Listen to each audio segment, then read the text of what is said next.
And we're back here. Main event on Tuesdays means we get a legend through the building. Normally that's me, but on Tuesdays it's Bruce Cooper. Acquiesce. And Dale Hillestrade. Yeah. 3-time Super Bowl champion. AFC Championship game with the Bills. The guy who left Cowboys. the Cowboys high and dry and not been the same. Not been the same since Hillestrade.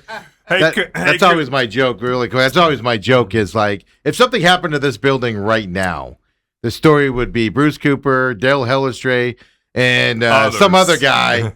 Bad things happen to them at this building. So that's always my joke when it comes to that coming forward. But go ahead, Dale. Coop, guess where I'm going tomorrow? I've been invited You're off again? as a special guest. You must be the Troy Aikman and the Dallas Cowboys silver anniversary. Make sure you talk into the microphone, by the way. Yeah. Yeah. Did I hear Well, that? I didn't even guess that. He sounds loud to me sitting next to me. The Vegas Raiders, who I never played a regular season game for, but I was paid by them for a year because I totally dislocated my ankle and fractured my fibula. You were with the Raiders. When were you with the Raiders? Yeah, well, after Buffalo, I became a free agent, and I signed with the Raiders when they were in Los Angeles. And second practice of training camp. Well, you never played a regular season? No. But every year I get an email from them saying, hey, last preseason game, we'll fly you and a guest in. We'll put you up at a hotel. There's a dinner. There's a suite for the game, food, drinks, breakfasts. And John Gisick and I, we both said, hey, let's both you and I go in case we're the only two people we know. Guess, right? Yeah. You don't even like the Raiders. Okay. Yeah. Kubai tried it too, and it didn't work. I just want to meet Howie Long. That's what I want to do. That's all I want to do. Yeah. So I'll be doing that. Meanwhile, won 3 Super Bowls, played 11 years in Dallas, and I get invited back and get yourself here, put yourself up in a hotel, and we'll walk you out at halftime. So you can wave to the crowd. And you have to pay for the ticket. Yeah. Yeah. And by the way, it's 10% off the price of our tickets. Yeah. How about that deal? Yeah, it's an amazing thing to do. So, Bruce, how you doing today? I'm okay. I'm okay. You know, I not really. I went and had a physical last week, and not really happy with the results they sent back. I mean, they talk about how like I'm anemic now, and I got to go back for another blood draw. I'm like, dude, I feel perfectly fine. Right. I think if anemic, it seems like you're like low in energy, right? Yeah. I'm not low in any energy. I mean, so I got to go back for this nonsense. Do you have to eat different, or do you have to take anything right Well, now? I looked it up, and it talked about how eating more things like green vegetables or beans or something along those lines. And steak, which you guys know I'm not a steak eater. Yeah, you're not. You're a seafood guy. Meat, so You are anemic. so I got to go for that. So, but outside of that, I'm good. Good.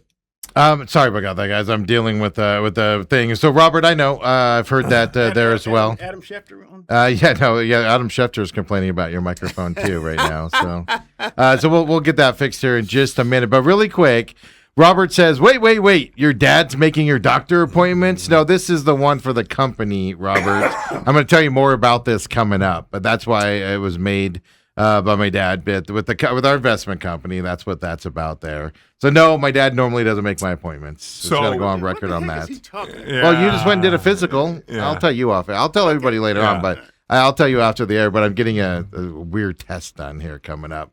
Make sure I'm healthy and all that stuff, which I already know the results. I don't need to go to the doctor for that. Hey, lose some weight. Yeah. Your knees hurt. Why? Because you're fat. Get off of that as well. All right, Coop, I want to throw this out there to you. Second hour, obviously, we'll get into Cattell and the Cardinals and your boy Josh Sweat showing up and lots to talk about.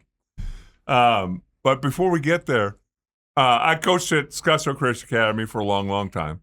Took the last couple days or couple years off. Just hey, what have they done those couple? Well, they continue to win championships. I left after 2. They won a third, and now they're on path for a fourth. But here's the thing: the 2A level, they don't have bye weeks, okay? And they SCA found out, and the AIA found out probably a week, 10 days before school started, that I think it was Glendale Prep, one of the schools, shut down the program. Whoa. So they're on SCA's schedule, but no bye weeks to try and make up schedules or whatever. And now SCA went down and played Pima last Friday. They ended up winning, and to go get on their charter bus to come back, it had broken down at Pima, so they had to spend the night Dude, stop it. in the Pima classrooms. No way. Only to find out that when they get up on Saturday morning, that Tonopah Valley had canceled their game an hour and a half before because of some stuff that went on up at preseason camp in Williams. So they didn't play Friday. That's who SCA plays this Friday. And as of today, Tonopah Valley has not let SCA know if they're going to have a game or not. How crazy is small school, high school football? I know you used to be a big high school guy, but mostly I think you hung around with the bigger schools mostly on your Friday Night Fever. Yeah.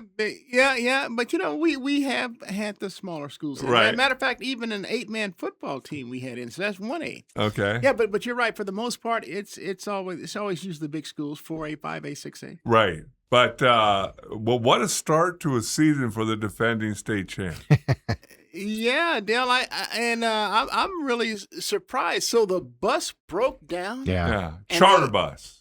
We have little white buses that you can take 15 kids in. Sometimes in Valley games we'll just drive those. And that company didn't have the wherewithal to be able to. Guy came out, had the wrong part. This would be another 2 hours. They're going to try to fix it. Yeah. Dude, bring another bus. Bring another bus. Right? That's what I thought too. Like, just bring another bus out. It's not that hard. I'm just telling you what I heard. Yeah. This And then is- that's what's funny. I've seen a lot of people on social media say that, man. Well, are they trying to keep SCA out of the playoffs and everything? 2, 3 in a row. That's how they're going to do it. That type of stuff. Isn't that interesting start to the season? Yeah. Yeah, and you can't even blame this on the AI. No. You can't blame this. No, on, no, I mean, no, this, no, no. This is But now it's it's Tuesday, and there's been no word from Tonopah Valley on whether they're going to play this Friday night or not. Well, has SCA tried calling Tonopah? Yes, of course Athletic I think they did over the weekend because the game for Tonopah Valley they called. I forget who they were playing, Dysart or something. Odyssey. Odyssey. 2 hours before the game, as Odyssey was getting on the bus to come to them and say, "Hey, don't bother coming. We're not playing tonight." Well, what kind of preseason issue could there be? I would expect that the AIA would want some type of explanation from Tonopah Valley, Yeah. because that's something that they would want to be able to disseminate, and for anyone that's on their future schedules. I mean, what's the nature? How long are we talking? Right. Because they're the one that really sanction and legislate. Supposedly, the word is that there's some dry humping incidents. ABC 15's reporting that when they're up there, potentially serious incident is what they said. It was reported Friday. Local law enforcement got involved. Nobody wanted to press charges, but they canceled the Friday varsity game and junior varsity game on Monday as well. And So, administrative staff have been put on leave. Okay, so there has been some reasoning that has been Right. yeah. Now, as of Okay. yesterday, there Okay. was. Yeah. Yeah, but it's still not on there. Yeah, but it's a lack of communication that just bothers the crap out of me with other schools and kids and I mean, things so to that when effect. did the administration at Tonopah Valley find out this? Thursday or Friday, The night evidently. before? Yeah. So now you're looking at it and you're going, it's Tuesday of game week. And again, I'm not even going to try and guess how serious the situation is and all that. But it just keeps going back. Everything in life, Coop, in my mind, can be solved with communication. Whether it's Cattell Marte, whether it's Tonopah Valley, whether it's a husband and a wife arguing, whether it's a boyfriend, girl, everything can be mostly dealt with communication, and people suck at it. Well, sometimes communication can get hot and heavy. Can't really agree to disagree, even. But I hear what you're saying. Absolutely. I mean, I find this situation at Tonopah Valley really, really disturbing. Yeah.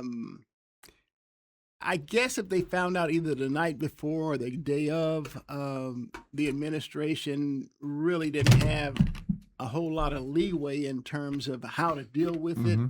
But and I guess the media has now put out some type of information regarding the situation, according to what you guys say that ABC 15 is reporting.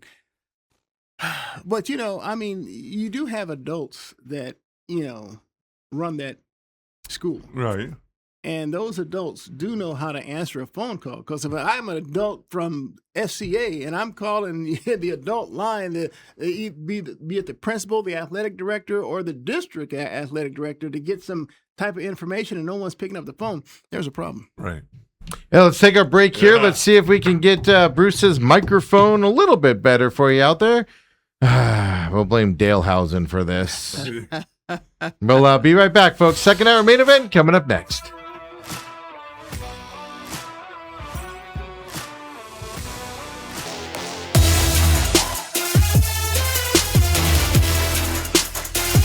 And we're back here. Second hour main event. That's better. Hopefully you enjoyed those. That's better. Less cool. Yeah. Hey, that's what they tell me. Less Coop is better. There you So go. we got him. I don't think Coop's echoey anymore. We don't know. We must have something set up wrong with the third mic, but he's not echoey now. A little bit quieter. So Dale and I will have to be less quiet. Yeah. Talking with Bruce on here and everything. So apologize, folks. We'll get it fixed, but deal with us here as well. But when we went to break there, we were, of course, talking the high school football side of it. Things to that. But obviously, the big conversation over the last week around the Diamondbacks has been Ketel Marte, and it hasn't quieted down at all. Last week, you came in here and said you don't want to see him play for you anymore. He was done. He's played his last game for me. Yeah. If I were the Diamondbacks front office or manager. Yesterday, they said he's coming back Tuesday. Well, let me put it to you like this. When I was here last week, and I said that if I were the Diamondbacks front office or manager, I would say he's played his last game. I'd call my team in and tell the rookies like Jose Fernandez, hey, this roster spot is yours. I know you're young, but this is good experience going forward. We're done with Ketel trying to trade him. I said I already looked and saw the Washington Nationals. I'd love to be able to get C.J. Abrams from him in a trade. But again, Ketel has that 10-5 deal, and so basically he controls where he goes. But having said all that, I know some of the players, even Mike Hazen and Torey Lovullo, they wanted to hear a reason why. To me, there's no reason that you could give that would be suitable to me. But even as I sit here today, knowing that Mike Hazen's already talked to him one-on-one, I've yet to hear what Ketel's reasons were for not showing up. Right. He was a no-show. So if the reason that he gave to Hazen is acceptable, because Steve just told us that he's going to play next Tuesday. That's what they're saying. That's what they're saying. He's scheduled to come off. If he's told Hazen his reason and Hazen finds it suitable, why doesn't Hazen relay that to the media? Right. That's number one for me. Well, it goes a step farther than that. And while you're talking about that as well, so he's coming back on Tuesday. I want to play you guys what Torey Lovullo said yesterday. So, Coop, after last Tuesday, a lot happened. They had the meeting, all of that stuff here. But yesterday, and then right, they're sitting there talking about it leading up to that meeting. The president of the organ, Derek Hall, said, well, I can forgive him. I just have to know the reason why, and it's got to be a good one. All of that talk was happening last week. Here's Torey yesterday on the Ketel situation. It just probably depends on the individual. We're trying to create the softest space for him to reemerge back into this environment, and that's up to him however he wants to do it. I cannot force a human being to do something that I want to do, or anybody in this room wants to do, or a fan wants to do. One of the things that made Ketel such an extraordinary player is that he goes to the beat of his own drum, and I respect that. And I don't know some of the answers to that question because I've talked to just about every player, and I know how they feel. But it's a very individualized situation. How are you taking this day by day, and what are you willing to do to help? Is the mindset in that clubhouse. With Cattell, he's very private and he's very quiet, and it's hard to extract information from him. And we all know that we can retreat if we go back to disagreements that we've had with loved ones or family members, brothers, sisters, parents. Sometimes you pull back and you want to just retreat and survey. Maybe that's what he's done. So I have not talked to him, but the one day at Salt River, and I'm allowing him to have his space. When it's time, it'll be time. That Man. infuriates me. Man, well, come on now. Wait, he's allowing him to have his soft space. Yeah. What the hell is No, that? he wants a place for a soft landing. He wants a soft landing, Well, but he's well, giving let him me his tell- Let me tell you space. something. Let me tell you something. I already know that Cattell's soft. He literally is. Yeah. I mean, I remember last year, and as I was listening to that, and I heard that soft space and stuff. I already know that the dude's soft because there was an incident. I believe they were in Chicago. I could be wrong, but I think it was Chicago if my memory is serving me right. There was some fan that said something about his mother. Yeah. And this dude's crying on the field. Yeah. And now mentally he's a wreck. Dude, stop it. You're a grown-ass man playing professional baseball. Be a man and play the game. But now, I'm- be clear. His mother had passed away, 5 years ago, something like that? It wasn't like she died that weekend or recently. Right. Not saying... Well, Right. But They made it sound like the guy fan attacked him, and when you heard what the fan said, it wasn't as bad as they let on. Yeah. And to what and it so was. that's what let me say. This dude is soft. Yep. And so not only is he soft and sensitive, but he expects his players and his managers and his general manager and their owner, he expects them to acquiesce to him. Mm-hmm. I mean, look, and the Diamondbacks are clearly normalizing his behavior. I mean, for crying out loud, the dude he was a no-show last year. Okay, we've gotten past that. This is more egregious. The one last year was coming right out of the All-Star break. This one, I'm like in the final, 6 weeks of a pennant drive. Yeah. Are you freaking kidding me? And you're going to be a no-show? Dude, there is no reason. And I heard you talk about how Derek Hall said, hey, let me hear his explanation to see if I can forgive. No, there is no explanation this man can give me that would be acceptable. He's gone. And keep in mind, I do, like I talked about, I do understand that he controls where he goes, but I would not have taken that man off the restrictive list, the meaning that he's not getting another dime from me, and that may be enough to push him to accept a trade. Like, hey, give us a list of teams you'd be willing to go to. We'll try to make it work. Right. But you're done here. And do I understand that that your value on the open market is devalued? I do, but you're out of here. Yeah. And listen to Torey's soundbite. Torey's talking about he's talked to each and every one of his players. I would imagine that some aren't down with this. I that's just my assumption. Because I can't think that all the other 25 players in that roster are accepting of his behavior. I mean, we got some veterans on that team too that know better and wouldn't accept that. I would believe. I believe like the Nolan Arenados, especially a guy who's been around and the veterans. on the precipice of maybe retiring. Like, they're not putting up with that crap. A Hall of Famer in Arenado, he's not putting up with that. Absolutely. You wouldn't think, right? Absolutely, yeah, I would think so. But having said that, I mean, dude, I heard that, and I know you guys probably reported on it.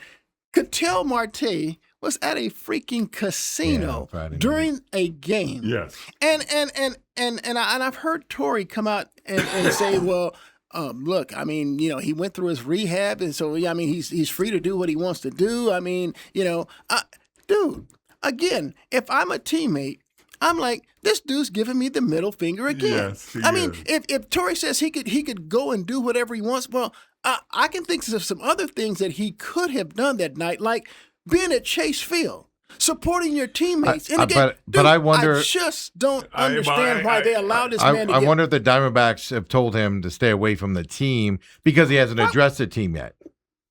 Because he doesn't want to address the team, Coop. This is what you're missing. He doesn't want to talk to Martin. Torrey just said right there, He's I haven't private. talked to him since the meeting. If he wants to be back on this team and be part of this team, and then they said, Torrey said the day before, there's a plan in place for him to address the team.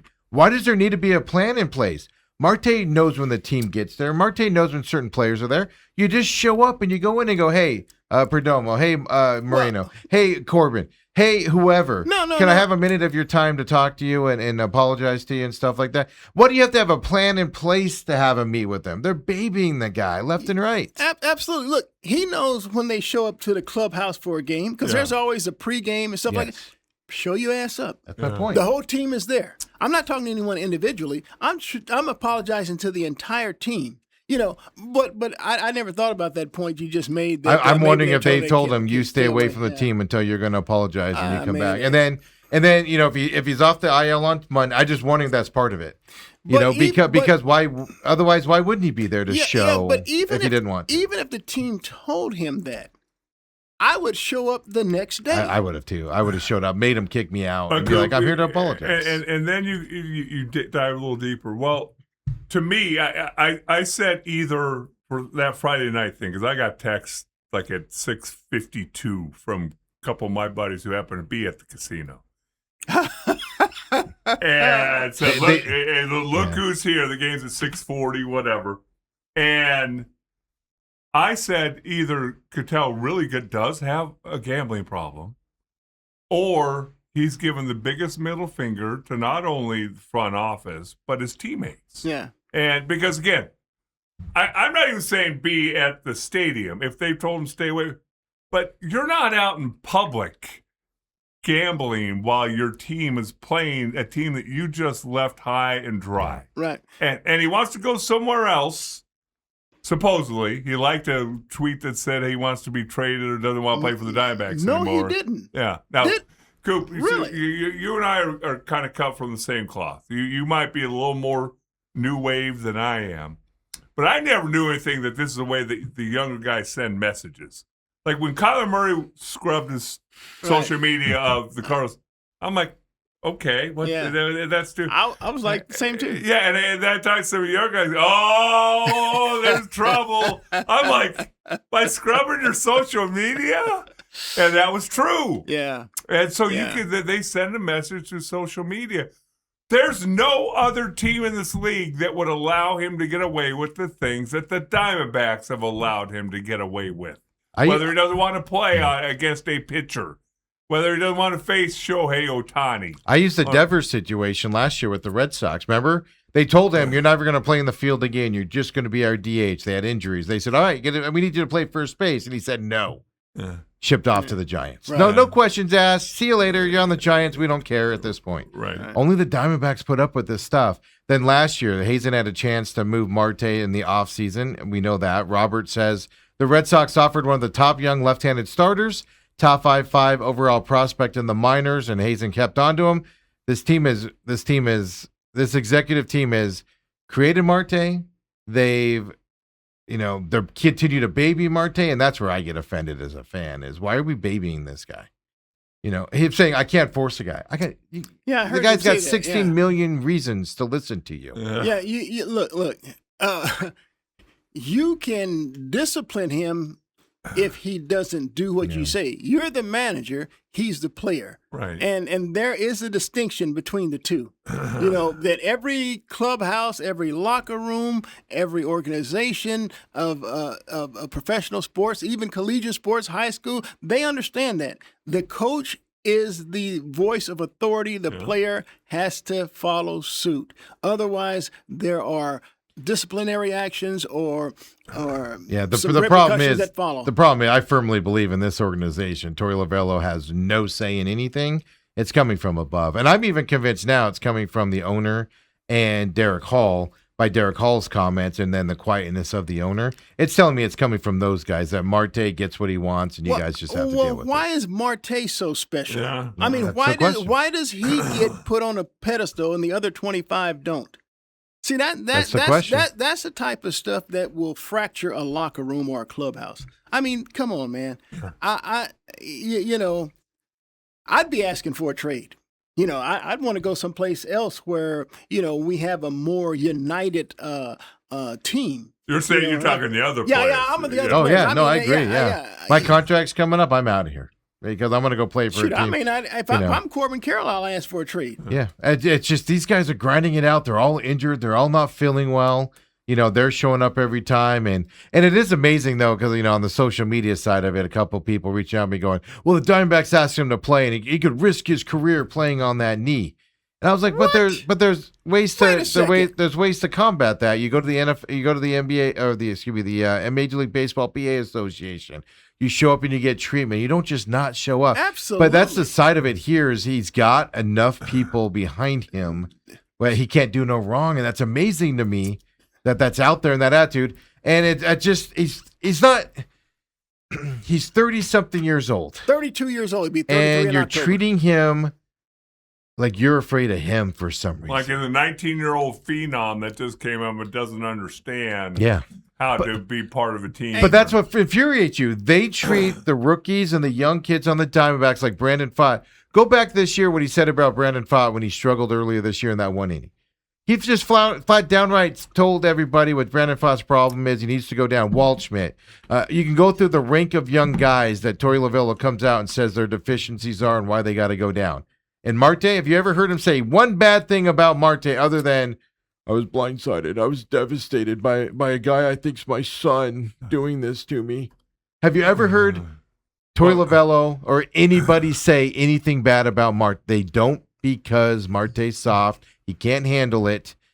Imagine this fan base when he comes back and struggles and he gets booed. How's he going to handle that going out to second base and getting booed? So, I mean, if the dude cries when somebody in Chicago is laying something out on him, I mean, that's why I said he's soft. He's sensitive, man. I mean, look, dude, man. And they allow him to be sensitive, too. That's what's frustrating. There are many players.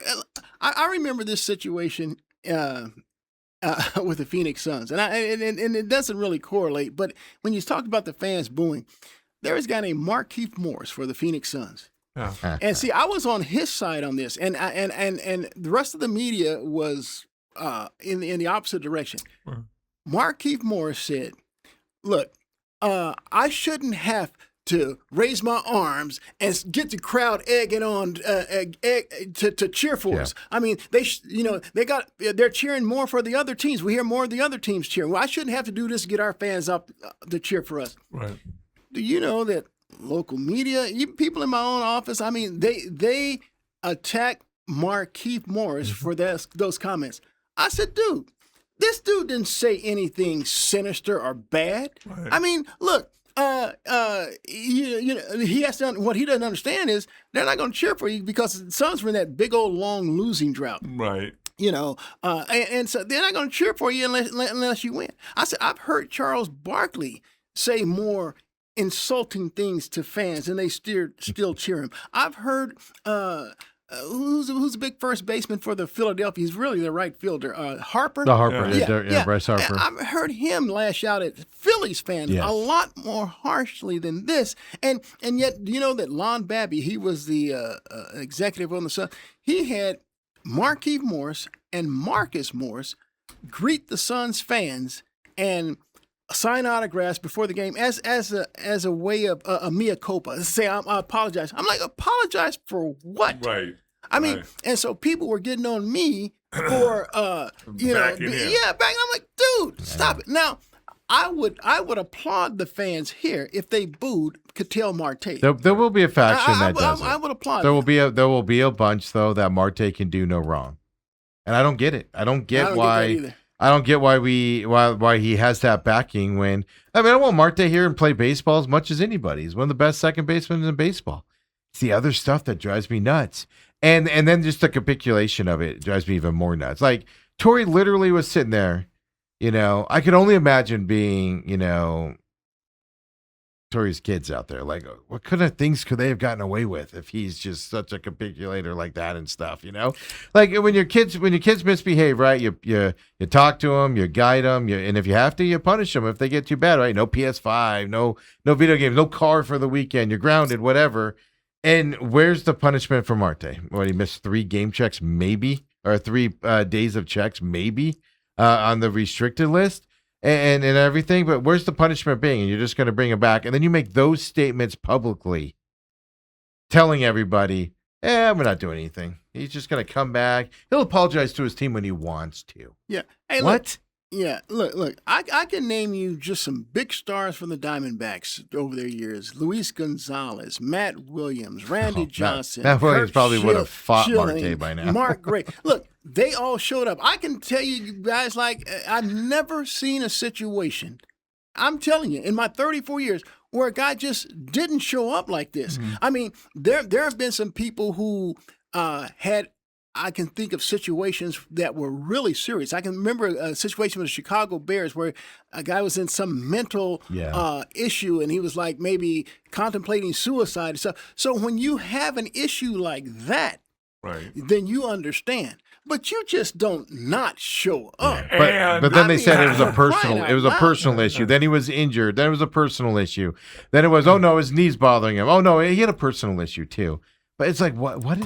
And again, Coop, without calling or texting is acceptable you now. talked about communication earlier. Yeah. I agree with you. And again, I always try to give all these people who are on his side, who are everyday working Joes. You didn't show up to Channel 12 at 2:00 when everybody's supposed to show up, and you didn't call or text somebody. You would either be suspended for a week and say if it ever happens again, you're done. Unless you have an absolute great. I was in a car accident. My phone was damaged. I couldn't get a hold of you. I got a hold of you as quickly as I could. Right, and you know, and you've been through some stuff. Sure. But communicate. Yeah. I'm not going to be there. Okay, well, can you tell us why? No, I don't know what that conversation would be. But here's the other thing, Coop, and I will stick to this forever. I believe Torey Lovullo last year after the All-Star break stuck his neck out big time in the clubhouse for Cattell and said, "Hey, we need this guy to win. He's an integral part of our team. I vouch for him. There's a one-off. You're never going to do it again." And I can only imagine in your line of work that at some point you did that for somebody. You stood up on a chair or whatever and said, "Hey, this guy, give him a chance. I promise you he's going to be good," or okay, whatever. And if that guy betrays you, man, you ain't getting a second chance with me after that, because that's your third chance. Dale, I've had people come to me and ask if they could list me as a reference for a job that they're taking. Right. I give my references to those people I believe in. But if they let me down in that way, man, I'm hurt. Right. I'm hurt. Yes. I mean, there's just no getting by. I mean, the guy, I would never stick my neck out for him ever again. Well, but he's doing it now. He's doing it for Tuesday. If what you said is true about Torrey sticking his neck out last year, like Steve said, he's doing it again. He did it yesterday. We are a week from yesterday. Was a week from the situation happening, and Torrey's still making an excuse for him. Oh, we're going to get a soft landing for him. We got to do. I know what the locker room feels about. He's got to go in there and he's got to apologize to him on his time. We can't force him to do it. You absolutely can't. Marte, you're not going to come back to this team until your teammates are comfortable with you playing with them, and that means you have to go apologize to him sooner than later. Yeah, I'll put and you're not coming back off the restricted list until you at least do that. That's how you do that stuff. He's the man. He just said what I was going to say. I would say, oh, you can't make him do. I say, okay, as long as you're going to stay away from the team and not address this team, you will remain on this restrictive list. Right. But like I said before, I would never let it got to that because he's gone. Yeah. My other side of it is that I sit here and think is part of me thinks the Diamondbacks, by sending him back from Boston early with the guise of his MRI, and you knew he was going to go on the IL for the MRI. Most of me believe the Diamondbacks are like, you need to just be away from this team for a while. Nobody wants to see you. So but here's in the the meantime, IL. all it's done is continue to build and build and build. And that's the problem is what that's done is that's allowed Marte to say, I can go casino, I can do everything I want to do, not address this, not go on with it. So they capiculated it on that side. Well- and things. And then all it's doing, Coop, is next Monday he comes off the IL so he can play. I think Tuesday's his first day he can play. And all it's doing is it's setting at home against the Phillies. Yeah. You're setting yourself up for a giant. It's been a distraction all this time, and now you're setting yourself up for a distraction in a series against a team you're going to be playing. If you're not paying attention to that side of it as a Diamondbacks organization, we can no longer help you guys with your stupidity. Yeah, well, how weak is the Diamondbacks front office? I mean, from this standpoint, when you say they took him off the restricted list and put him on the injured reserve, now they had to pay him on the injured reserve. Yep. They didn't have to pay him on the restricted list. I mean, look, I don't know why they bend over backwards for this man. It's unprecedented. I just don't get it. I have a feeling, and I'm just guessing, I have a feeling it's to avoid, let me use the term lawsuits, but avoid a fight with the PA and stuff like that. The PA has no ground. Coop, I'm trying to find a reason why these weasels in the Diamondbacks front office can't do anything. And you're getting me angry just coming up with that kind of stuff. I mean, the PA has, look, this dude said F you to his teammates. And he Derek didn't show up and Derek Hall, Ken Kendrick, and the manager don't give a damn that he did that. Right. That's the problem with it, Coop. But why? What ammunition would the Players Association have to even file a suit against me on that? Yeah, that's what just makes me angry. It's fake something up with them and all that stuff. I'll even go a step farther here on my problems with Torey Lovullo and things to that stuff. Did you guys see what happened last night? Well, they lost. You mean the stealing signs? The disagreement side. Play this Cubs Diamondbacks disagreement from the broadcast last night. Here, just notice who's involved with this conversation. And Brian Kaplan is screaming at Lance Barrett, the plate umpire, as is Jeff Bannister. Dugouts here, they are screaming at each other. You can hear those F-bombs, by the way. That's why he had to edit it out. Nope, don't do that. Nah. Cubs manager's right there to the left, yelling, if you saw his throat muscles. Any idea what that's about? Okay, as they go to the explanation and they go back to it. So that's Greg Counsell. He was just yelling too. Who's that? Jeff Bannister. Yes. Who the other guy was there? Where's Torey at in this conversation? Where's Torey at dealing with this? Why are you getting the fire from your bench coach and your hitting coach and your pitching coach? I mean, why are you getting the fire from them? At least Greg Counsell was next to him. He wasn't a main guy yelling back, but he was yelling back and stuff. They're yelling dugout to dugout. Where's your manager at in that situation? Well, I don't know that. What did Torey address the issue post game? He did, but he didn't address it as him. And the cameras weren't on him. He didn't. He walked out. He walked out after it all settled down. He walked out there to settle down Marte, and he was all calm, collective. If you're fired up, you're walking out and you're turning your head to that third base coach and you're F-bombing him for stealing signs and all that stuff. As you're walking to the mound, he's just calm and cool. Well, let's put it like this. I saw the Cubs, because I watched the game last night. I saw the Cubs third base coach yelling into the Diamondbacks dugout. Yeah. Well, we don't know who he was yelling at. Well, I saw Merrill Kelly yelling at him. Well, but because they kept the camera ISO on the third base coach. But it was all Bannister. It was all Bannister and the other guy. But see, I don't know that Torey's not. So I can't say anything because I don't know that Torey's not yelling back at him. I can tell you this: if Torey was yelling, the camera would have been on him. It was Bannister at the time. Every time there's a motion needed in that bench side, it's Bannister doing it. It's the bottom line. It's happened all year long. It's happened last year and stuff to that. It just goes to just like, and I get it. Sometimes you let other guys handle that stuff. I understand that side of it.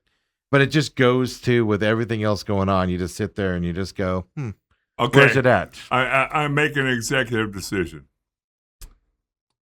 We need to move on to something different. And we got because we got Cardinal football, we got Bruce's solution to the college game to where you could go now play in the NFL and come back and play in college. And Coop, all this means is Dale is a defender of the Diamondbacks and the way they operate. I love the way they handle things. Let's move on, because guess what? Next Tuesday, Coop will be in here, and we may or may not be talking about Ketel Marte being in the starting lineup. As we go to break in a wild card standings, throw it up there for me, Ethan, as we go to break here and everything. And, of course, we'll move on to Cardinal stock here and lots to talk there as well. But 2 games out. Got lucky yesterday. They did. Phillies and Padres went down there and that stuff. And then as we go to break also, here's Kelly on the situation in terms of the thing. Just play a minute of this real fast, Ethan. Just to see some fiery from a guy on the Diamondbacks team. What's happening with the third base coach? We just thought he was relaying signs. We thought he had something on my changeup. We thought he was giving, especially the lefties. Every time I was throwing a changeup, we felt like he was relaying that. Is that something that you've experienced before? I mean, that's stealing signs is as old as baseball. I think it's a little bullshit when it comes from a coach. I think, if it's a guy on second base and they see the grip in your glove, or if the hitters can see something that you're doing with your glove, I think that's fair game. I think guys have been doing that since the beginning of baseball. I think it's a little bush league when it comes from outside that. I think inside the lines is one thing. I think the guys that are standing outside the lines, I think it's a little bush league. I find it interesting he's making that distinction. Because for the longest time, people in dugouts have been stealing signs and picking up on stuff with video and stuff like that. I find it interesting he's making that distinction there, Coop. Yeah, look, I don't agree with the Diamondbacks in this. I mean, if a coach can pick up on it, hey, I'm fine. I'm fine with that. It's almost like that deal. I get into a big argument with baseball fans and even people, media, when let's say you're in 7th inning of a no-hitter and someone tries to lay down a bunt. Rules. Oh, so no, dude. I'm not trying to let this guy A, win a game, or B, have his put us down as a asterisk next to his no-hitter. No, I'm trying to break that up, and I'll break it up any way, shape, or form I can. And if the coach can pick up on something that Merrill Kelly is tipping, hey, I'm all for him. I actually like the way that certain Diamondbacks coaches and even Merrill Kelly handled this situation. You catch somebody cheating like that or stealing the signs. I like the way they fought back. I really do. It just goes to my bigger point. Well, They can fight back. Look. You can not like it, but and you can bark all you want, because the Diamondbacks are doing the same thing. Keep tipping your pitches, and I'm going to keep relaying them to Well, my players. and maybe that's the garbage I'm at talking the end of the day, that tells you why Merrill Kelly might have been struggling all year, because people have picked up that's pitches. there were some rumors of that a while ago. Yeah, so anyway. Brandon Pfaadt today, 6:40 p.m. on the mound for your Cubs. This is a dangerous situation because the Cubs are a dangerous team. You saw that last night. Diamondbacks stayed in this game until the Cubs decided to make it, blow it out open and stuff. They took advantage of the Diamondbacks bullpen. Yeah. I mean, look, last game that Brandon Pfaadt had this scoreless inning streak that was stretched into the 30s. And then as his last start against the Red Sox, he gives up 2 solo home runs. But now he's settled down. He has 2 on and 2 out in the 6th inning. He gets out of that. The game remains. I believe it was 2-1 at that time, Red Sox. It remains 2-1. But he gave up, I think it was 2-2, matter of fact. Yeah. It was 2-2. So he gives up a 3-run home run. So he gave up 3 home runs in that game and 5 earned runs. Mm-hmm. And so I hope he cannot allow that to carry over. I'd like to see that Brandon Pfaadt that had this spectacular scoreless inning streak going, but the Red Sox certainly got to him in Boston his last start. And the Cubs hitters are more dangerous than the Red Sox one. They're going up against Clay Holmes today, and this kind of cracks me up. Clay Holmes was 5-6 on the season. So you go, he's not very good, right? He's average. He's got a 2.49 ERA at Ooh. 5 and 6. Yeah. They're not giving him much run support. Are they? He's losing because he's losing because he's not giving up too many runs, and they're not getting the run support when he's out there. So that is a deceiving thing coming up today as well. When we come back, let's get into it. Lots of Cardinals talk out there, and I don't know if Coop, you might have heard Coop dancing yesterday a little bit because of a certain Cardinal move yesterday. I'm not talking Josh Sweat, folks. Come on back. It's the main event.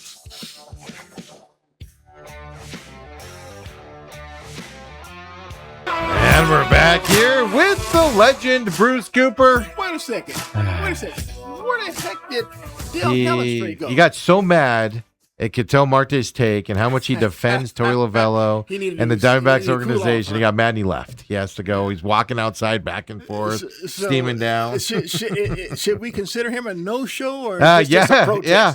It was funny, though. Last week, Coop, after you were in here on Tuesday, Dale had to miss Wednesday for a private matter. He texted me at 1:49 in the morning, 1:29 in the morning, saying he wasn't going to be in and why he wasn't going to be in. So Dale was able to do it, make the text. It was pretty easy. What's Dale doing up at 1:30 in the morning? His wife wasn't feeling well, so he was working. He was helping her and stuff like Yeah, that. that's well, But the point is he was able to send something yeah, at 1:29. You know, so.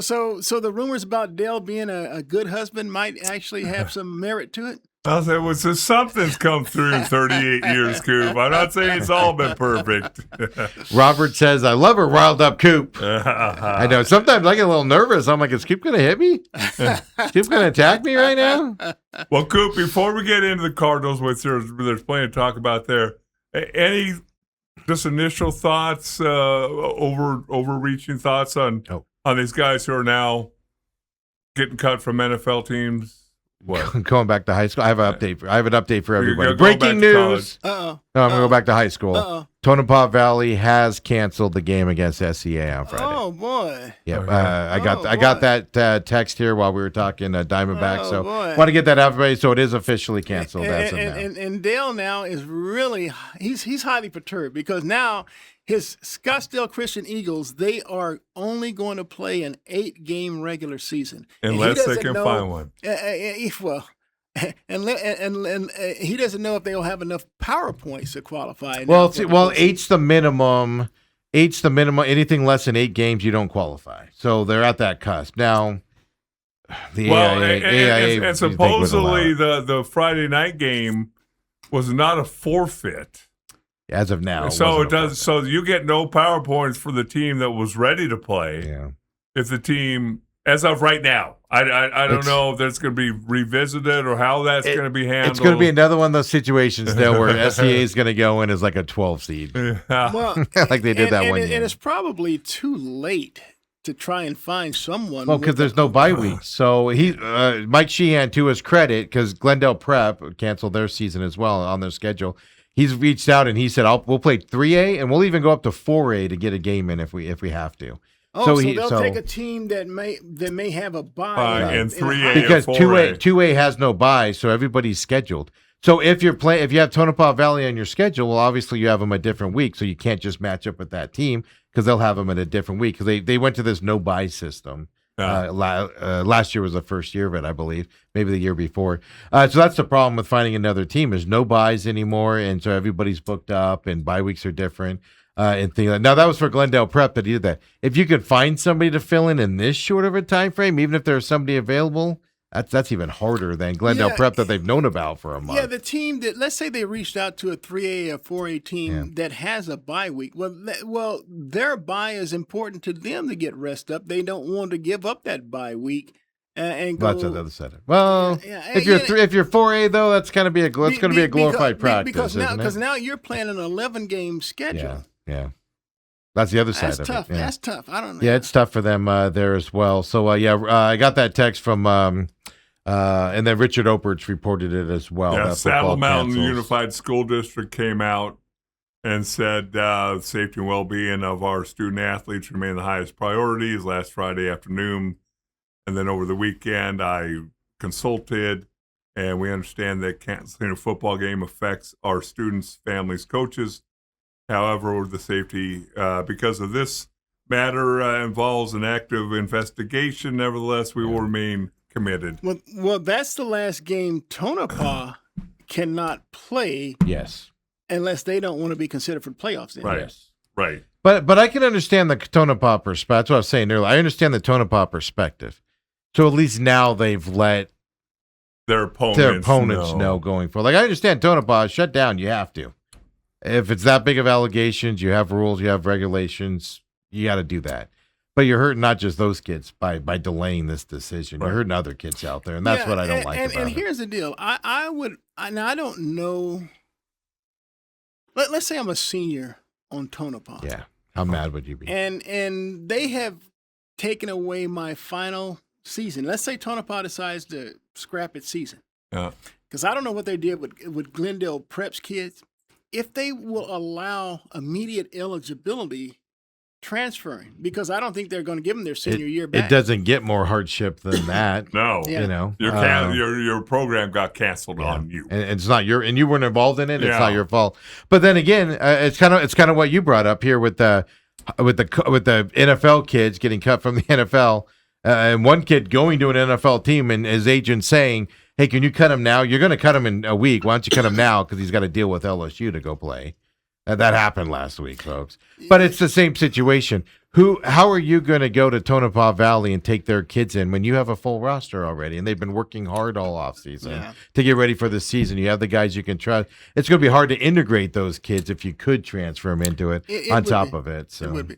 And about the I don't know if you want to talk about the NFL thing now or later, but I tell you, I have a major problem with that. You do. Yeah, look, this dude signed a professional contract. Uh-huh. and he left early to do so. Yeah, and so that's what makes it. See, like in the NBA, sometimes they allow you to go, and even in the NFL, they allow you to go and be Test the tested and go to test route. And if you don't like it, you can come back. They give You you don't that- like they what give- you hear. right? And you don't, yeah. And even in the NBA, they can go and they can participate in some of these camps. Like these. Skills champ, all these things like that, and You just can't hire somebody. Yeah, you can't hire an agent and stuff That's like that. And you changed a can't little sign a bit, though. contract, so you can come back. This dude signed a professional freaking contract, so now he's in a professional freaking camp, and so now he's been playing against the elite of the elite, and now you're allowing him to go back and play as a that's almost like allowing a professional player to go back and play at an amateur, and I don't know if you can call it amateur anymore because they do get paid in college. He's going to make more money going back to I do college to understand play at that. I LSU understand than he that. is. That's why he would want to do it. Yeah. That's why he wanted to do it. That's legitimately one of the reasons. He wasn't going to make the team. He was going to get cut, but he's going to make more money at LSU. And so he was in the NFL draft this past year, went undrafted. Mm-hmm. He can be now, if he's allowed to do this, he can be in an NFL draft an unprecedented second consecutive year. Yeah. And this Well, time he can be They drafted. allowed it in basketball last year. You saw a couple G League guys come back down and go into college and re-enroll in college and stuff like that. Yeah, and so you make the argument: is the G League professional league? You get paid. Well, I tell you what, it's not. You're not playing against the elite of the elite. Though. Yeah. I mean, a lot of those high school kids are playing against. It's a other slippery high school- slope, is all I'm saying on Yeah. that side. It is. But I think it's more egregious in this situation because this dude has already played collegiately. He's decided to enter the NFL draft. He got it. He expected to get drafted. He didn't. So he signed as an undrafted free agent. You hear what I said? He signed. He's a professional now. And so he's now in a camp with the elite of the elite. I mean, that's what it is. Well, and you just said it. Would it be fair for Tonopah Valley players to be able to go to another school who's been through preseason camp and all that and takes and started?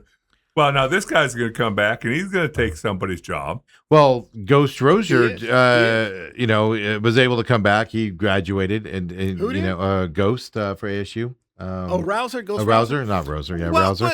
but he just signed today with Houston, so he's taking a spot with Houston. To go there and play that because they had somebody slated to start that position or play that position. He's going there to take it. But it's still the same thing. I mean, if he was an undrafted free agent signed in an NFL camp, I mean, I'm not making an exception for him because he played at ASU. I mean, there has to be some No, it's coming. Yeah. hard cut rules there. I mean, Well, the Big Ten today said that they're not going to allow it to happen in their conference. even though a federal judge They're- has they- already. Well, I Wow. think See, I the federal think- judge rule. That's how they can do Was it. it Federal federal judge- or state? no, it's federal. Yeah. Yeah, but here's the situation though, is you just don't sign the guy. You just say no team can sign him, and then nobody signs him. And then Oh, you I can go see. down the collusion route or Oh, yeah. whatever. Well, that's but come issue on. number I mean, two, to try and get one more. Coop, Well- I got 1 year of eligibility left. Let's do it. I start feeling the blood boiling again. Dale, you've already signed a NFL contract. You already won NFL Super Bowls, and you have the rings to show it. No, you're not eligible. Could you imagine? I don't know how you put this genie back in the bottle. We're going to end up seeing college football is going to become what the UFL should have done. They're missing that boat where you're just going to be the minor league Well, system, okay, payment so- system. so- But go ahead. Okay, go ahead. So, Well, I'm just going to say the college kids are making more money. You're going to start seeing a high, unless you're a top, 10, 15 draft pick, you're going to stay in college because you're going to make more money there. so you just said the Big Ten is not allowing any such athlete Yep. to play in their conference, but yet we have already seen where the SEC Uh-huh. is saying yes, and I guess even the Big 12 if Rouser is going to Houston. Yep. Yeah, he signed with Houston. I respect the The Big Ten Big is, Ten. here's what Pete Thamel, Yahoo Sports reported as well. The Big Ten's to pass a rule that doesn't allow players to return from the NFL and play for a Big Ten school. Anyone who's declared for the NFL draft and did not withdraw, appeared on an NFL roster, or signed a contract with a pro league Yeah, there you cannot go. be on a Big Ten roster. Absolutely. See, Uh, I respect So that. they're restricting their membership from Right. signing these Yeah. guys. Yeah, is But what they're the doing. SEC and Big 12 obviously aren't. Yeah, Yeah. exactly. Yeah, because his nickname's Ghost. But I love him as a player too. He was just amazing. Miles Yeah. Ghost Rouser. But and I was even like, man, he'd be a nice addition to that ASU defense when he comes back. But you've already seen it in basketball. It's more prevalent right now in football because the season's starting and they just passed this law and everything. so. I don't think we've really seen that in Oh, in basketball. Oh yeah, because Pig Johnson wants to play basketball. He's able to come back and play basketball But again. was he? Did he sign an NBA contract? Not an on the NBA, team? but See, where are you going to that's cut what I'm that? saying. European leagues, though. Well, I think the Euros do that all the time because Yeah, they play in their own leagues that are professional, Mhm. And and then yet they they go can down. come play collegiately because see their professional league doesn't even come close to assimilating our professional You league. just got to figure this out. Somebody's got to step in on this to break it down and not allow it to happen. Because, and I don't know how you do it. I'm not smart enough to know how to do it. But it's bad for the sport. It's just bad for the sport. It is. I don't like the way the NFL handled it. But in the case of the NBA, when you have a G League that isn't really a professional league, the elite of the elite, and you have colleges where you have the foreign players that may have played for their Oh, country's yeah. professional leagues, and then they come in Yeah. their amateur Oh. and collegiate. I mean, I have no problem with those. Luka could have come and played college here for 4 years, and he was a professional since he was like 15 years old. yeah. And he could have come and played 4 years of college here as a professional, right? The other side of it is to watch is, and this might be interesting, the SEC might now pass a rule on that, because, they didn't want to be the only one to do it. But now that the Big Tens did it, will the SEC jump on board? So something to watch. It might kind of Well, wait a minute. clamp The down a little bit here. SEC's late to the party Yeah. because they've already signed an agreement with this kid, right? I don't know Yes. where that stands. It sounded like it. No, I don't know. he had a deal in place, whether he signed it or not. So no, he had a deal. His agent called Cleveland. the head coach of Malkin. LSU. I'm just forgetting Yeah. his name. So- Called the Cleveland head coach, and he didn't call him back. Lane. And over the weekend, he goes, "Well, now I know why he called me." Okay. Yeah. Well, here's the deal. So if a federal judge ruled Yeah. in the favor of these kids, then the NCAA and even these conferences, they don't really have No, you a just leg don't. to stand You on. just don't do it. You just say you guys aren't allowed to do it, and then nobody signed. It's kind of like the WNBA thing with Enes Kanter and stuff. Yeah, he can go in the draft. The problem is nobody's going to draft him, so he's not going to play in the league. Enos needs to stop. Well, that's a side. That's a side thing. He needs to stop. But the point was he can go in the WNBA draft, but nobody's going to draft him, so it's going to be a moot point regardless. That's I know the other side of it and stuff like that. But it'll be interesting to see. But Ross Dellinger 2 hours ago says the Big 12 is also considering a league-wide policy banning pro players returning to the conference as well. So. Wow! So this kid could sue each one of those conferences Absolutely, and if he then doesn't get a maybe chance. make untold millions from each one because of collusion. Yeah. So that is out there right now going forward. But let's get into our Cardinals talk here. Josh Sweat, that weird situation seems to have solved itself. He's back on the practice field yesterday. Look, I'm kind of mystified by this whole thing. I mean, here it was based on what I have seen. The guy played his last game in week 17. Mm-hmm.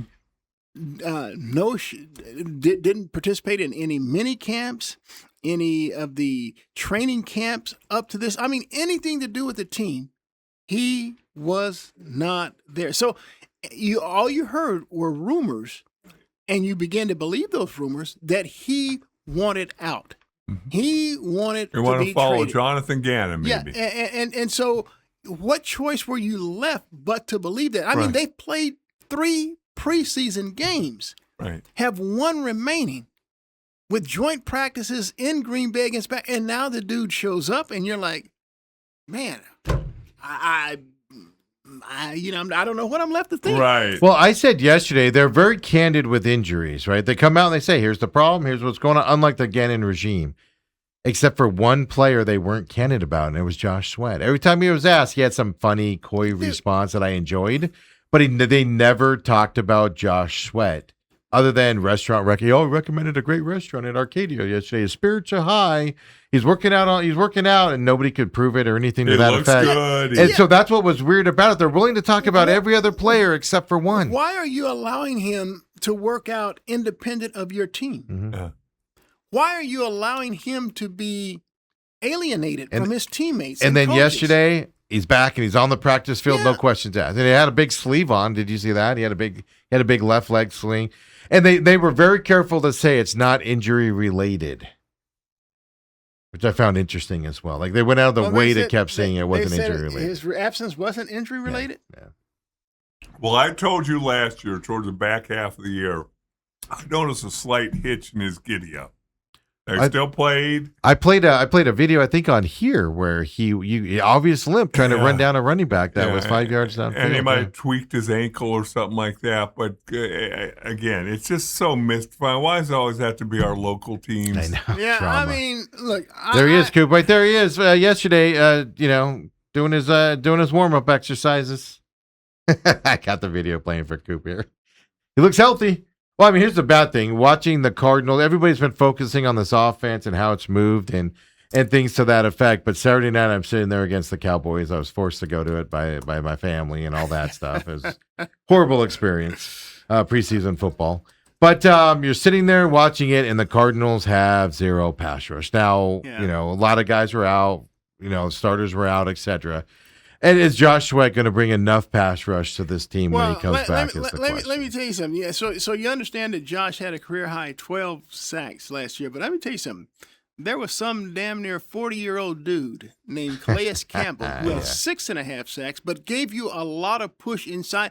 Matter of fact, Calais made big plays to win the few games the Cardinals did win early on. And so without him being a disruptive force in the middle, without him being that 6'8" guy that can put up the long arms to deflect passes and things like that. I mean, is Josh Sweat really getting the production that he got last year this year? Right. Well, I don't know. Can the rookie, I'm forgetting his name now, defensive tackle, who's flashed. Walter Nolan? Yeah, he's flashed, but hurt most of last year. And yeah. Can he be a reasonable filler? But he's on the inside. You don't have an outside. No, what I'm saying, Darius Robinson's the outside guy, and but he's if done you nothing look this at any preseason. great pass rusher, they have some guy in the middle who can push the pocket. Sure. So when he comes around the edge, I have high hopes for Billings. there's no place to step up. Exactly, and that's what I'm saying. I don't And know. Calais that they- Campbell yeah. did, and I'm convinced the reason Calais Campbell left is because last year he was supposed to play about 40% of the snaps, Yeah. and he ended up playing 90. Yeah, You know, yeah. Well, you brought that up. I mean, players with more sacks than Josh Sweat since 2024. The NFL researcher Twitter pipe put this out, including playoffs. I don't know, just small guys like Myles Garrett, Will Anderson Jr., Danielle Hunter, Nick Bonetto, Brian Burns, Micah Parsons, and Josh Sweat's in that list as well since 2024. That's pretty active. That's pretty Well, good. That's pretty good. Thing it's to be better than what they've had so far. Yeah. Look, B.J. Ojolari has been he's a getting cut. major disappointment. I mean, he flashed his rookie year, obviously missed Injuries. all of last year with that ACL that he tore late in that his rookie campaign. And I mean, look, I've watched him. He's not flashing at all. Coop, if you're a third, fourth, fifth year player who has this team made, you're not playing in the fourth quarter of the third and second preseason game. Yeah. Hey, well, let me put it to you like this, and this is why. And I know the Cardinals had a lot of money, and they still do, and they maybe will spend more of that money next year. But I'm They telling have you, zero interest in adding to this defense this year. I'm telling you, I would have fixed my offense in free agency and the draft, which for the most part the Cardinals did. But I would have spent, I think that it all starts up front on the defense. Yeah. There's a couple guys I'd have brought back Calais Campbell, and I would have, They wanted to. He left on his own. and I would have signed another former kid, Cameron Jordan, whom the New Orleans Saints have had. Now Jordan, he has over 100 career sacks. Now I know they're both long in the tooth, but they buy me a year. He had a good year last year. Yeah, Jordan had a good year last absolutely year. did. They buy me a year because now I'm bringing Josh not with Cameron Jordan, Calais Campbell, and Josh Sweat. Right. I have now made my front a hell of a lot better, but it buys me a year for when 27. Yeah. I can fortify the defense now, concentrate through the draft. I just think that this Josh Sweat situation, the way he came off of the pup, it tells me they had a deal with him for whatever reason. It could be he didn't want to play with deals. They Everybody had has deals. they had a deal with Josh Sweat where you don't need to participate in training camp. You're going to come off a week before the last preseason Why would game. you make such a deal? Again, They made the deal with again, him. They there made the are deal with him. 52, and I know there's 90 in training camp here, but Because I he mean, was but- upset, and so that's your Dude, capitulation. Forget that. Hey, they I mean, usually that's just pay him to that's come just back. like making excuses for Yeah. Cattell Martin. There's Yes. 25 other players on the That's team. my- No, But the other alternative was, hey, what's it going to take for you to come back? Another $500,000 for the season, another $1 million for the season. We'll Dude, renegotiate with you. he's going to have to hold out and publicly make this deal. That's why that tells me there's a deal is because how many- he was awfully quiet in this situation, which means there was a conversation of he didn't want to be here, Well, and the Cardinals were like, we're not getting rid of you. How about we just sit out all training camp till the last week? And then we bring I you back. remember, and I know the circumstances are different, but it's the same thing. I'm giving you a difference between organizations. I mean, there was a kid named Le'Veon Bell who was playing for the Pittsburgh Steelers, and he was not happy with the money that the Steelers were offering, so he was going to hold out. And Steelers said, "Okay, we're going to franchise tag you. Stay as long as you want. Yeah. Stay as long as you want. We can control your rights. Stay along." And pretty soon, here comes Le'Veon and his agent knocking at the door, and they get in. Yeah. So the Steelers did it a second year. So there's a rule in the NFL where you can't do it 3 years in a row. That's when he left for the Jets, and he was never the same player. Oh. Well, then that's the issue. I'm not saying anything devious. It was the Josh Sweat situation was weird, but we've kind of got I've been saying all preseason here. I don't know who you're cutting on this wide receiver core. I'd be fine with any wide receiver that's in here, but I got to keep 7. it got a little easier yesterday when they had to put Xavier Worthy on the IR You're yesterday talking about because Xavier Weaver. I'm sorry, Weaver, not Worthy. Well, yeah, Weaver was never going to make my final 53. He just wasn't. but he was a veteran, and he probably would have been but better I on the watched special him teams. when he was at Colorado. He was like a 4.30 40 guy. He was the fast. He's been the fastest player on the Cardinals team the last 2 years. But again, he doesn't really get a lot of reps. He's been injury prone. Coop, last year in a big game, Drew Penzing drew up a play to throw the ball to him to win the game, and he dropped it. Yeah. And then that was the one where Gannon goes, I'll call that play every time. Everybody's like, what? Yeah. What? Xavier was him. Weaver was never making my final 53. Now, here's the deal. I know the Cardinals went and signed Devin Duvernay, Yeah. who is a veteran and an accomplished return specialist. Now, the Cardinals are in need of a return specialist, but he also is a wide receiver. But the Cardinals traditionally have kept 6 receivers. But that means that you got to either cut Simi Fehoko But no. or Jalen Brooks No.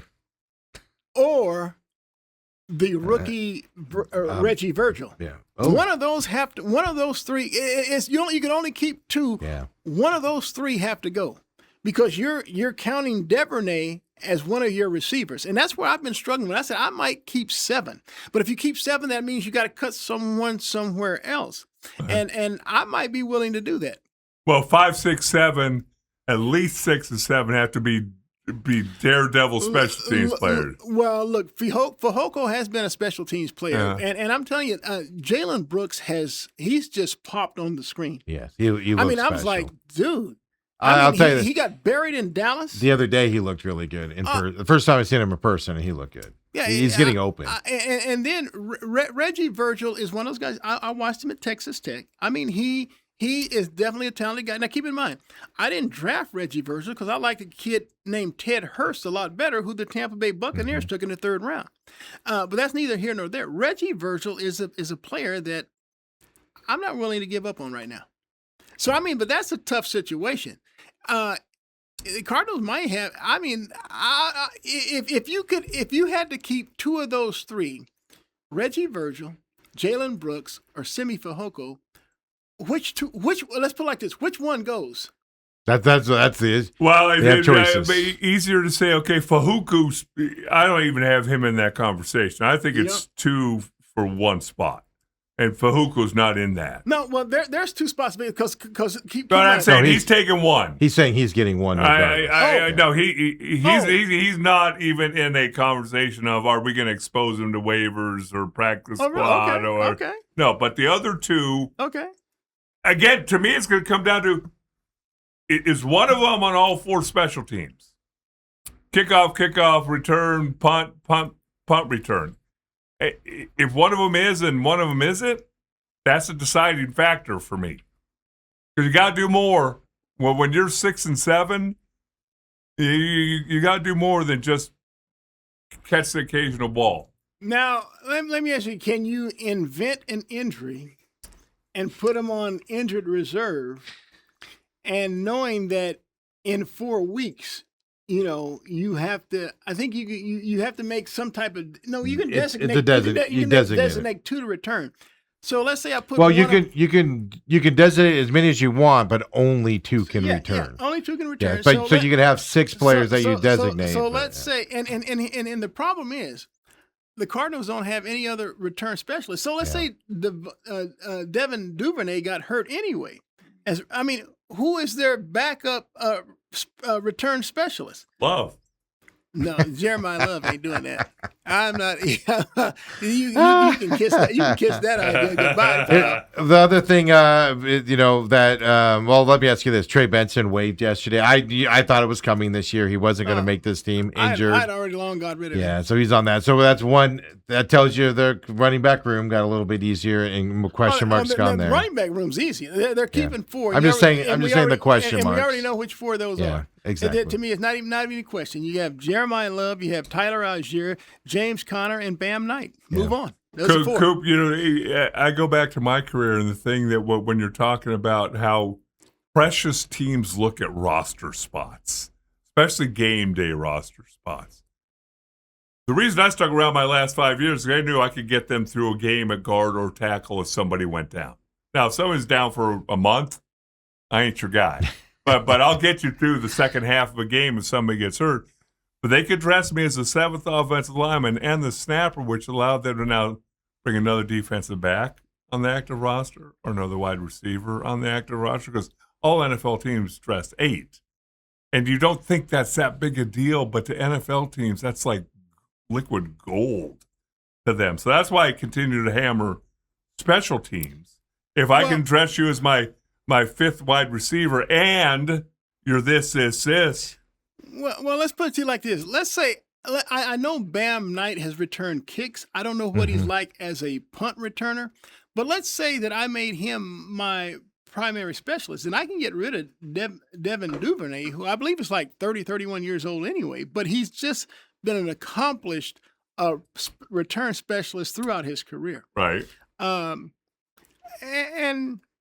you know, maybe I can then I could keep the other all 3 of those guys, but Duvernay, he has a specialty, and he's been darn good at it, and so hey, it is what it is. My last thing on the Cardinals here before we wrap up is this. I came to this conclusion on Saturday night watching Slovis play, watching Gardner Minshew play in that game. If I was the Cardinals, I'd be picking up the phone for Gardner Minshew for anybody that wants him. My quarterback room as of right now is Brissett, Carson Beck, and Slovis is your third quarterback. Are you high? Yes. Come on, Steve. That's He's my high on deal. life. Steve. That's the move I would make right now. All Gardner Minshew's going to do is muddy up the works for us to get to Carson Beck when the season goes sideways for this team. Oh, so because you're a Carson Beck fan, I see what you're doing. Okay. So I'm just removing the added I see step what you're doing. out of there. But he Okay. didn't look. Did he look spectacular on Saturday night against the backup defense and everything? No. And you know what he had? You have Brissett and Gardner Minshew are the same players. You know what you got. No. Unload one of those two, and it's not going to be Brissett. If somebody calls, unload him. 6th-round draft pick, 7th-round draft pick, 5th if he plays a lot. There's going to be somebody calling for him. I'd make that move, and that's my quarterback room right now. I see. So you're all about getting Carson Beck on the field. Getting So that's why you Coop, are yeah. diluting the competition by. Getting rid of I'm watching Gardner Minshew on Saturday night, going, you know what? He's just like Brissett. We know he'll win you a game or two, but you don't want him starting 7 games. That's what Brissett is.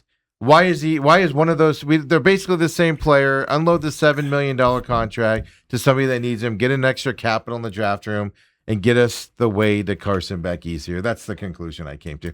And Slovis, I think, has earned a spot on this team as a third quarterback. He looks good out there. Slovis will be a practice squatter. That's what I mean. So that's what the third string quarterback is. And I think it's beautiful. How are you going to get Carson Beck reps and stuff like that and give him a fair chance when you have Minshew? That's why he's cutting Minshew. And Brissett. So he can I'm not get cutting him. Beck. I'm trading him. Well, same yeah, address. Yeah, So that's the conclusion I've come to. So I get it.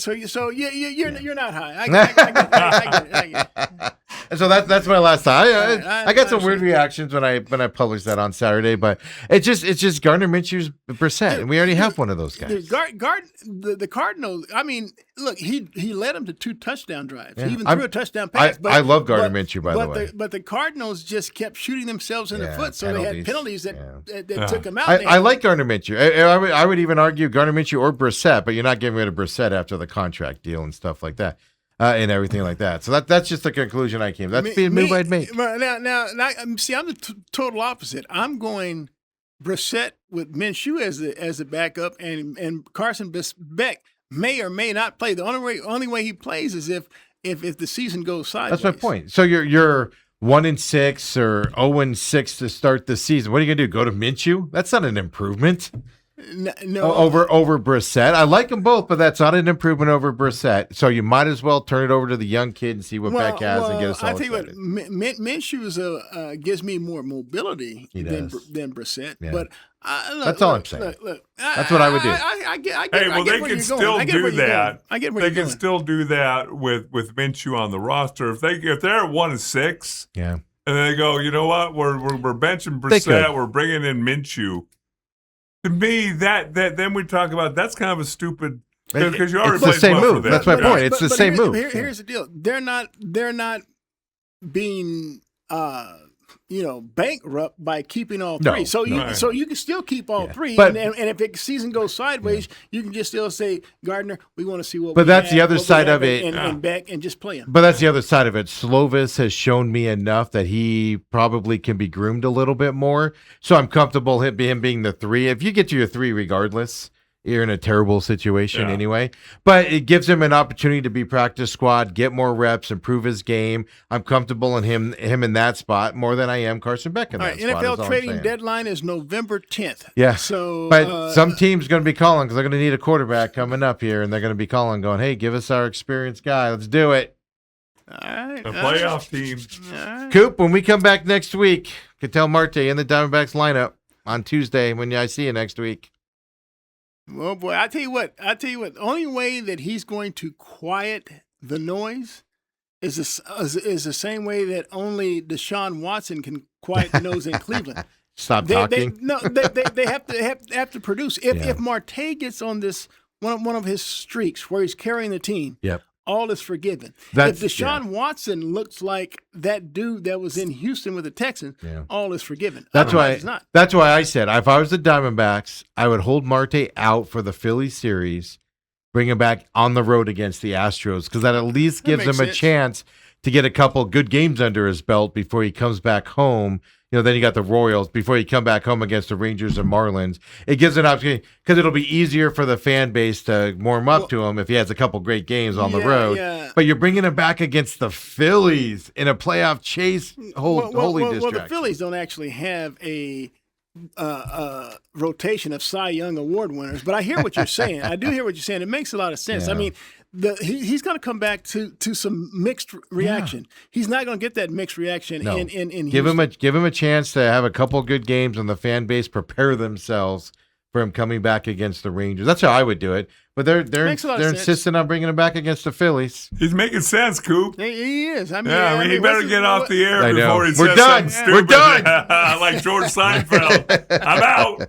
Cooper, we'll see you next week. For everybody else, Dale Hillstreet's off for us of the week. He's going to have fun with my buddy Howie Long. Everything. What? I expect an autograph, but I'm not. I'm just saying. Just expect an Yeah, autograph. hey, Howie, as we're having a drink, hey, would you mind signing No, this? what you need to do is be like, hey, when we get back to Phoenix, man, let's get together. I'll buy dinner, Dale. My partner would love to meet you, and can we get to dinner and everything? He's not creepy. He's might be creepy with you, but he's normally not creepy. Steak That's what you do. 44? I'll buy. I'm getting tired of Steak 44. I do that. I got another one coming up. And next week we got to talk ASU and U of A football. Their Oh, yeah, season's we getting do. underway Hey, as don't well. start a So quarterback yet. I It's do coming believe, this I week. do believe that it's now. I'll have It's to falling. change up. I do believe that they're going to lean more towards Cutter Bullard. Yeah, I believe they've I let was a that. Mikey King guy all up until this time, but I think the fact that he's shown an ability to run that little read option, put the ball down and run it. I think The that, way he I throws. think that look, he throws well, but I mean he has a proclivity to find the other jersey. Yeah. And Mikey King does. Yeah, and that's an interesting thing. So that'll be official this week, but I agree with you. It's going that route. Oregon State. Yeah, next Saturday we'll break Oh, down. Dale will My break heart's down. already beaten. My He's gonna heart's be already beaten. he's gonna be in Las Vegas at this Raiders deal, and he's gonna get bored. And he's gonna start breaking down Morgan State for us next week, folks. So come and join us out there as well. But I'll get you going tomorrow. Mike Sheehan's supposed to join us tomorrow, even though he has no game this week coming up. And then, of course, Uncle Lou on Thursday as well. So come on, folks, come and join me. The main event.